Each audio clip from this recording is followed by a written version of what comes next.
श्री हरि, इच्छा शक्ति में जो बल है वह भी आता है प्रभु के यहाँ से ही। हम आखिर हैं कौन? उन सतचित आनंद में प्रभु के अंश ही तो हैं। हमारे अंदर जो कुछ भी है वह सर्वथा सब कुछ प्रभु का ही तो है। हमारे आत्मा का बल ही तो इच्छा शक्ति के रूप में प्रकाशित होता है। यह आत्मबल सर्वथा प्रभु के बल के अतिरिक्त और क्या वस्तु है? अवश्य ही यहाँ प्रभु का यह बल हमारे अहंता रूपी आवरण के अंदर से प्रकाशित होता है। हमारा मैं उस बल को जितने अंश में ग्रहण कर पाता है, उसे प्रकट होने के लिए अवकाश दे पाता है, उतने में अंश में ही वह बल व्यक्त हो पाता है। इसलिए उसकी एक सीमा बन जाती है और इसीलिए हमारी इच्छा शक्ति का बल भी सीमित है। किंतु प्रभु की कृपा पर विश्वास कर लेने के अनंतर प्रभु का जो बल व्यक्त होता है वह असीम बनकर ही व्यक्त होता है। ऐसा इसलिए कि जिस क्षण हम प्रभु कृपा पर विश्वास करने चलते हैं, उस क्षण हमारा मैं अत्यंत संकुचित, क्षुद्र, हल्का बन जाता है। कृपा को पूर्ण रूप से व्यक्त होने के लिए खुला मार्ग दे देता है। फिर यहाँ वह प्रभु का कृपा बल आया कि बस हमारे लिए असंभव भी सर्वथा संभव बन जाता है। जो कार्य इच्छा शक्ति के प्रयोग से वर्षों में नहीं होता, वह प्रभु कृपा से क्षणों में पूर्ण हो जाता है। प्रभु की कृपा पर विश्वास करने के उपरांत यदि हम इच्छा शक्ति का प्रयोग करें, तब तो फिर कहना ही क्या है। फिर तो वह स्वयं विशुद्ध होकर विशुद्ध लक्ष्य की ओर जाने वाली हो जाएगी और प्रभु का बल मिल जाने के कारण वह सर्वथा अव्यक्त और अचूक बन जाएगी। भक्त शिरोमणि गोस्वामी तुलसीदास जी ने एक पद में अपने ऐसे ही प्रयोग का वर्णन किया है। वे कहते हैं, रे संसार, मैं तुझे अब जान गया, तेरे अंदर अब शक्ति नहीं कि तू मुझे बांध ले। मुझ में अब प्रभु का बल आ गया है। प्रभु के बल से मैं अत्यंत बलवान हो गया हूँ। अब तू मुझे नहीं बांध सकता। तू प्रत्यक्ष कपट का घर है। तेरे कपट में मैं अब नहीं भूल सकता। तू अपनी समीना समेट ले, हट जा यहाँ से, चला जा। मेरे हृदय में तू नहीं रह सकता। वहाँ जाकर रह जिस हृदय में प्रभु का निवास ना हो। मेरा हृदय तो प्रभु का निवास बन गया है। अब यहाँ तेरे लिए स्थान नहीं है, तू टिक नहीं सकता। मैं तो ही अब जान्यो संसार, बांध न सकही मोहि हरि के बल, प्रगट कपट आगार। सहित सहाय तहाँ बसी अब, जेहि हृदय न नंद कुमार। गोस्वामी जी यहाँ इच्छा शक्ति का ही प्रयोग कर रहे हैं, पर उनकी इच्छा शक्ति के पीछे अपनी अहंता के द्वार से झरने वाला आश्री बल नहीं है, अपितु प्रभु का अनंत असीम बल, प्रभु की कृपा का पुनीत बल है। ऐसा समन्वय तो हमारे लिए परम वांछनीय है। बिना हिचक हमें यह कर ही लेना चाहिए।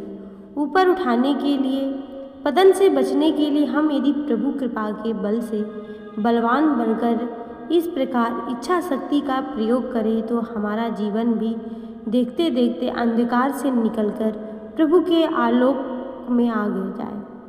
बहुत ठीक, पर ऐसा हो कैसे? प्रभु की कृपा की अनुभूति हमें क्यों नहीं होती? प्रभु का बल हमें कैसे मिले? तो इसके लिए यह बात है कि हम में से ऐसा कोई भी नहीं है जो प्रभु के अनंत अपरसीम कृपा से, प्रभु के अपार बल से वंचित हो। हम सभी के ऊपर नीचे, दाहिने बाएं, भीतर बाहर सर्वत्र प्रभु मेरे हैं। सर्वत्र उनकी कृपा, उनका बल भरा है। उनकी कृपा हमें खींच भी रही है। उनका बल हमें निरंतर बल का संचार भी कर रहा है। हम जब उनकी ओर देखते हैं, तब हमें इसका यत्क किंचित अनुभव भी होता है, पर सदा एवं पूर्ण अनुभव इसलिए नहीं होता कि हम अपने आप को भूले हुए हैं। हमारा लक्ष्य अभी दूसरा है। हम प्रतीक्षा और की कर रहे हैं। प्रभु की कृपा की ओर वास्तव में अभी हमारी दृष्टि ही नहीं है। हम सच्चिदानंदमय प्रभु के अंश पर अपने को मानते हैं। 3.5 हाथ का शरीर हमारा लक्ष्य होना चाहिए प्रभु से भेंट, पर लक्ष्य हो रहा है विविध विनाशशील विषयों का भोग।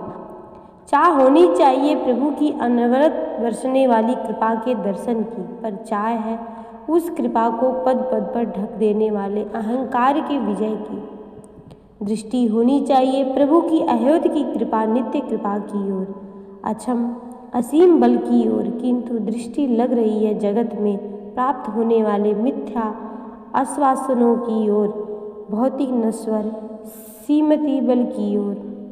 इसलिए हमें प्रभु का उनकी कृपा का आकर्षण दिख कर भी नहीं दिखता।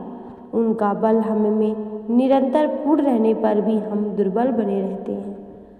अब यदि हम केवल एक काम कर लें, प्रभु की अहेत की कृपा पर विश्वास कर ले, तो आगे का सब क्रम अपने आप ठीक हो जाए। प्रभु की कृपा पर विश्वास होते ही सब ओर से दृष्टि सिमटकर प्रभु की ओर लग जाएगी। फिर एकमात्र कृपा की ही प्रतीक्षा रहेगी। प्रभु ही जीवन के एकमात्र लक्ष्य हो जाएंगे और फिर यह भी भान हो जाएगा कि हम देह नहीं हैं, हम हैं सच्चिदानंद प्रभु के सनातन अंश।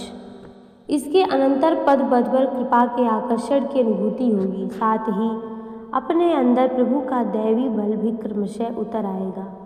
अब हम चाहे तो इच्छा शक्ति का यह पाठ अवश्य रखना आरंभ करें। जो गया सो गया, अब आगे एक क्षण भी व्यर्थ नष्ट नहीं होना दूंगा। प्रभु की कृपा से संसार रूपी रात्रि समाप्त हो गई। प्रभु ने जगा दिया, मैं जाग उठा। अब कभी माया की खोज सेज नहीं बिछाऊंगा, माया के जाल में कभी नहीं फंसूंगा। माया मुझे अब कभी क्षण भर के लिए भी नहीं फंसा सकती। यह देखो, मुझे प्रभु का नाम चिंतामणि हाथ लग गया।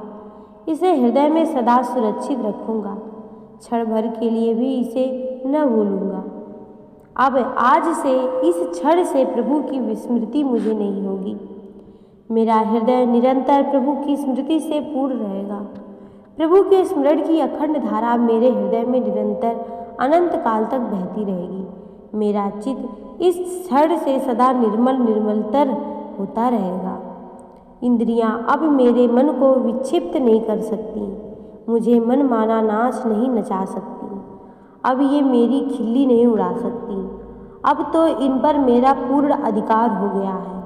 मैं जो आदेश दूंगा वही ये करेंगी, सर्वथा अनुगामिनी रहेंगी। अब आज से मेरा मन मधुकर प्रभु पद्यों में निरंतर निवास करेगा। अबलो नसानी अब न नसई हो, राम कृपा भव निशा सिरानी। जागे फिर न रसई हो, पायो नाम चारु चिंतामणि। उर कर ते न खसई हो, श्याम रूप सुचि रुचिर कसौटी।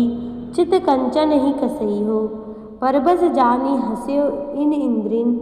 निज बस वह न हसई हो, मन मधुकर पन कै तुलसी। रघुपति पद कमल बसई हो। सारांश यह है कि अपनी इच्छा शक्ति के बल पर अपने उत्थान की बात न सोचकर पहले से प्रभु की अनंत कृपा पर विश्वास स्थापित करें। इस विश्वास के अनंतर विश्वास को साथ लिए जो इच्छा शक्ति जागेगी वह अमोघ होगी, हमें निश्चित रूप से प्रभु की ओर ले जाकर निर्बाध पूर्णता प्रदान करेगी। अन्यथा प्रभु के संबंध से शून्य रहने पर अकेली वह न तो शुभ की ओर ही ले जाएगी, यह निश्चय है, और न वह स्थायी स्थिति ही प्रदान कर सकेगी। स्थायी परिणाम के लिए तो उसे मंगलमय प्रभु की ओर से आने वाली परम मंगलमय शक्ति से युक्त करना पड़ेगा। प्रभु की कृपा शक्ति कभी नहीं चूकती। विश्वास न होने पर भी वह हमारी रक्षा करती है। फिर विश्वास करने वाले के मार्ग को वह विघ्न बाधा से सर्वथा शून्य करके अतिशय सरल और सुगम बना दे, तो इसमें आश्चर्य की ही क्या है। हम कह सकते हैं कि प्रभु पर विश्वास स्थापित कैसे करें, होता तो जो नहीं, तो इसका सीधा उत्तर यह है कि हम प्रभु के कृपामय विधान से आने वाले दुख की प्रतीक्षा करें। दुख आएगा, राशि राशि मात्रा में आएगा, पर आएगा हमारी सारी मलिनता को धोकर हमारे अंदर प्रभु का विश्वास भर देने के लिए, अथवा शास्त्र की बात मानकर अगणित संतों की बात स्वीकार करके उनके अनुभव को सुन पढ़कर हम विश्वास कर लें। जीवन में न जाने कितनी अनदेखी अनसुनी बात पर विश्वास करके हम अनेक चेष्टाएं करते हैं। विश्व के किस कोने में क्या हो रहा है यह बिना देखे केवल समाचार पत्र पढ़कर विश्वास कर लेते हैं और उसी मान्यता पर कारोबार आरंभ कर देते हैं। वैसे ही विश्व के समस्त सामान्य धर्म ग्रंथों की, सभी धर्म के सभी अनुभवी संत महानुभावों की बात मानकर प्रभु की सत्ता स्वीकार करके नियमित रूप से प्रतिदिन सच्चे हृदय से जितनी बार पुकार सके हम पुकारते रहें।